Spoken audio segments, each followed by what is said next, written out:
तो क्या कोई विरोध प्रदर्शन सिर्फ एक घटना हो सकता है, या फिर वो किसी बड़ी समस्या का इशारा भी हो सकता है? आज हम एक ऐसी ही घटना की पड़ताल करने वाले हैं। एक ऐसी घटना जो आस्था, नफरत और बोलने की आजादी, इन सब के बीच एक बहुत मुश्किल बहस खड़ी करती है।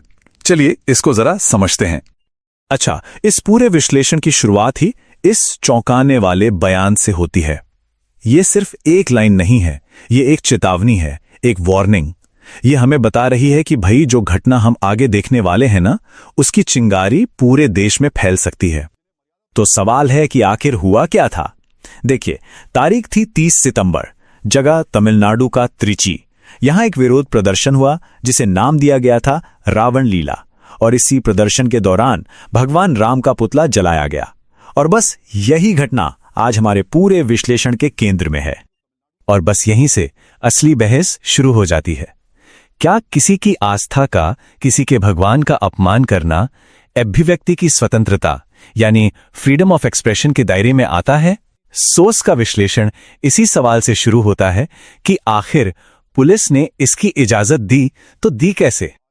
लेकिन सोर्स का तर्क यह है कि भाई ये कोई एक अकेली आइसोलेटेड घटना नहीं है। नहीं, वो इसे एक पैटर्न का हिस्सा बताते हैं। एक ऐसा पैटर्न जिसे वो नाम देते हैं हिंदू धर्म के प्रति वैचारिक विद्वेष। अब ये क्या है, चलिए समझते हैं इसका मतलब क्या है। तो ये वैचारिक विद्वेष आखिर है क्या? देखिए, सोर्स के मुताबिक ये सिर्फ कोई गुस्सा या असहमति नहीं है।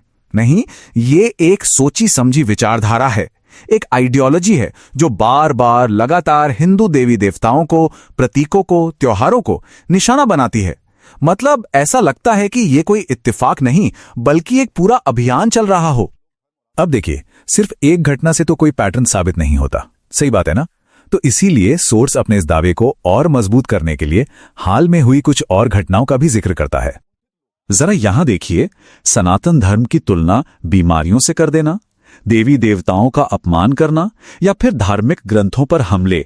सोर्स का कहना है कि ये सब अलग अलग विवाद नहीं हैं, बल्कि ये सब एक ही कहानी के अलग अलग चैप्टर हैं जो एक बहुत बड़ी समस्या की तरफ इशारा कर रहे हैं।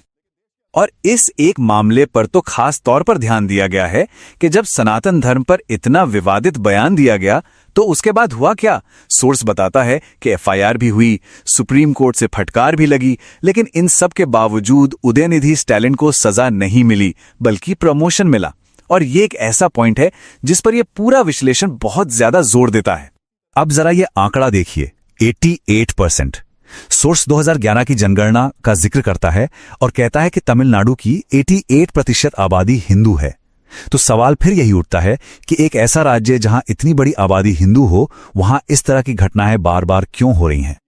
चलिए अब बात करते हैं उस एक तर्क की जो अक्सर ऐसी घटनाओं के बचाव में सामने आता है, अभिव्यक्ति की स्वतंत्रता। तो अब यह विश्लेषण इसी कानूनी और नैतिक सवाल की गहराई में जाता है। यहां एक बात समझनी बहुत जरूरी है। सोर्स हमें याद दिलाता है कि हमारा संविधान, वो हमें बोलने की आजादी देता है, बिल्कुल देता है, लेकिन यह आजादी अनलिमिटेड नहीं है। इसकी एक सीमा है, एक लाइन है, और वो लाइन वहां शुरू होती है जहां इस आजादी का इस्तेमाल नफरत, भेदभाव या हिंसा फैलाने के लिए होने लगता है। और ठीक इसी पॉइंट पर सोर्स एक बहुत तीखा सवाल खड़ा करता है। सवाल ये कि क्या कानून और समाज का रवैया हर धर्म के लिए एक जैसा है? वो एक तुलना करते हैं कि एक तरफ एफआईआर तो हो जाती है लेकिन कोई ठोस कार्रवाई नहीं होती, विरोध भी ज्यादातर शांतिपूर्ण ही रहता है, लेकिन दूसरी तरफ सड़कों पर हिंसा हो जाती है और सर तन से जुदा जैसे नारे तक लग जाते हैं। सोर्स के मुताबिक ये जो दोहरा मापदंड है ना, यही उनके तर्क का सबसे बड़ा आधार है। तो अब हम इन घटनाओं और आंकड़ों से थोड़ा आगे बढ़ते हैं और एक बहुत ही गहरे फिलॉसफिकल सवाल पर आते हैं। ये सवाल हिंदू धर्म के एक बहुत ही कोर प्रिंसिपल के बारे में है, सहिष्णुता यानी टॉलरेंस। सवाल ये है कि क्या ये सहिष्णुता एक ताकत है या फिर ये अब एक कमजोरी बन चुकी है? ये जो लाइन है ना, ये इस पूरे विश्लेषण का सार है, एन एसेंस। शायद कुछ लोग उनकी सहिष्णुता को उनकी कमजोरी समझ लेते हैं और बार बार हिंदू धर्म पर हमला करते हैं। सोर्स का मानना है कि इन सारे हमलों की जो असली जड़ है वो यही गलतफहमी है, और अपने इस तर्क को सोर्स इतिहास से जोड़ता है।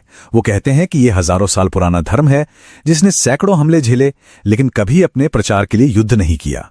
जिसने कभी किसी का जबरदस्ती धर्म नहीं बदलवाया। और सोर्स का तर्क यह है कि सहिष्णुता का यही इतिहास आज एक कमजोरी के तौर पर देखा जा रहा है और इसका फायदा उठाया जा रहा है। तो आखिर में हम उसी सवाल पर आके रुक जाते हैं कि सहिष्णुता और कमजोरी, इन दोनों के बीच की वो पतली सी रेखा आखिर है कहां? और ऐसा क्यों होता है कि कुछ लोगों के लिए किसी एक की सहनशीलता दूसरे के लिए हमला करने का एक खुला निमंत्रण बन जाती है? ये एक ऐसा सवाल है जिसका जवाब शायद समाज को ही खोजना होगा।